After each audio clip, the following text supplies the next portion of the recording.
Terima kasih pemirsa, Anda kembali menyaksikan program Juru Bicara. Kita masih bersama dengan Dirjen IKP, Kementerian Komunikasi dan Informatika Republik Indonesia, Bapak Usman Kansong.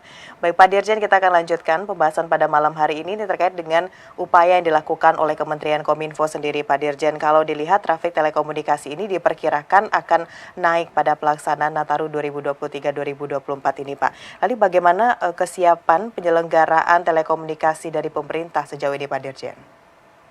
Ya, jadi kalau tadi kita bercerita bagaimana misalnya Korlantas Polri ataupun penyedia jalan tol mengatasi kemungkinan terjadinya kemacetan atau kepadatan lalu lintas, maka Kominfo tugasnya adalah juga memperlancar lalu lintas telekomunikasi, ya lalu lintas komunikasi, karena memang di masa-masa libur-libur panjang ya ini akan terjadi peningkatan traffic, artinya penggunaan jalur komunikasi ini akan sangat tinggi. Ya, karena itu Ditjen PPI, penyelenggara pos dan informatika, sudah berkoordinasi dengan para penyelenggara ataupun operator seluler untuk meningkatkan kapasitasnya.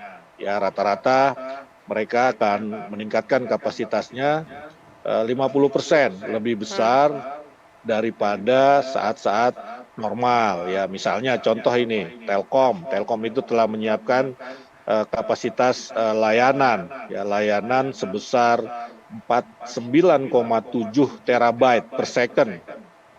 Nah, ini akan mengekspansi jaringan backbone milik Telkom dengan kapasitas 28,3 gigabit per second. Nah, itu contoh ya. Tentu Opsel yang lainnya juga melakukan hal yang sama, dan angkanya tadi seperti saya sampaikan rata-rata bisa dikatakan 50% ya, lebih besar dibandingkan waktu-waktu normal.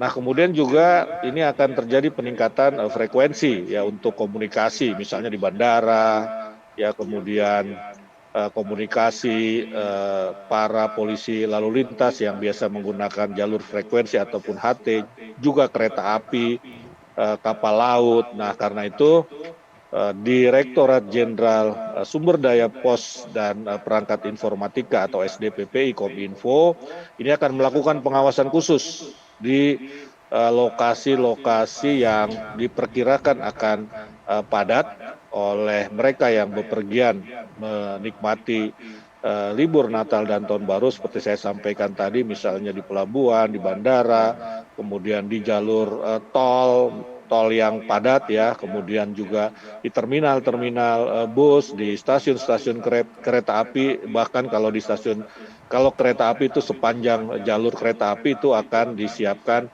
pengawasan. Nah, juga Kominfo menyiapkan pengetesan dan rehearsal.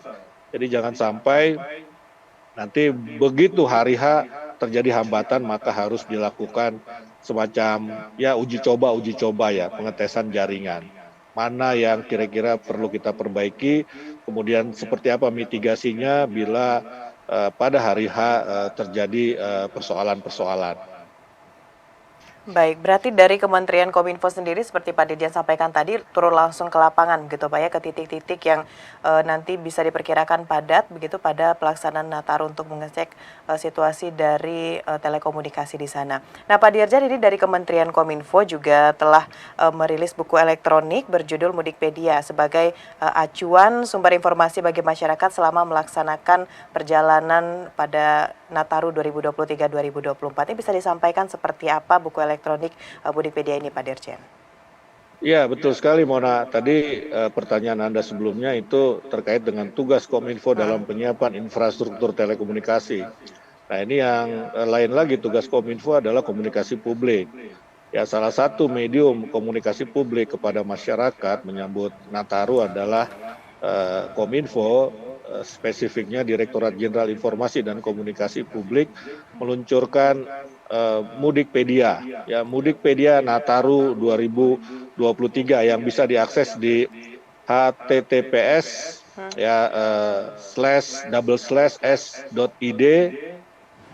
/s.id/mudikpedia. Nah, di dalamnya banyak sekali informasi yang bisa memandu para masyarakat ya, masyarakat yang akan melakukan perjalanan pada saat Nataru. Karena itu kadang-kadang kita menyebutnya juga buku panduan mudik begitu ya, buku panduan mudik Nataru.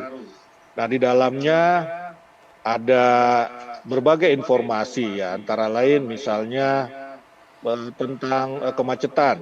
Ya, jadi kemacetan itu di buku ini kita bisa mengecek di titik mana yang terjadi kemacetan, di titik mana yang lancar, karena buku ini menghubungkan dengan CCTV. Ya, Ya. CCTV yang ya bisa dilihat secara real time.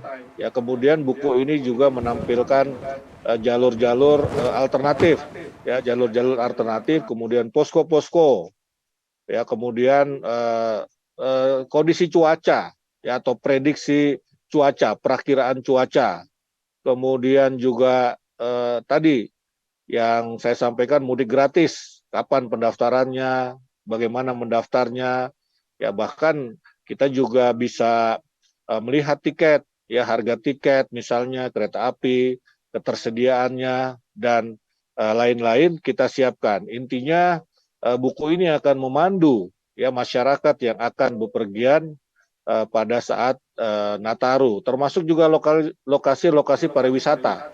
Ya. Ya, kita informasikan kepada mereka begitu ya. Kemudian nomor-nomor penting, misalnya Pertamina Delivery Service, kalau ada kemacetan atau tiba-tiba di jalan kehabisan bensin itu seperti apa. Ya, ada informasi tentang jalan tol, ya, ada informasi tentang jasa marga, ya, kemudian rumah sakit, ya, dan seterusnya begitu. Jadi kita betul-betul ingin membuat Nataru 2023 ini transportasinya aman, liburannya nyaman begitu. Iya, tentu sudah lengkap sekali ya Pak Dirjen di Mudikpedia ini, mulai dari informasi mudik gratis yang disiapkan oleh pemerintah, lalu bagaimana transportasi di jalan nanti untuk menyiapkan transportasi aman, liburan nyaman, serta berbagai kebutuhan lain hingga objek wisata seperti Pak Dirjen sampaikan tadi.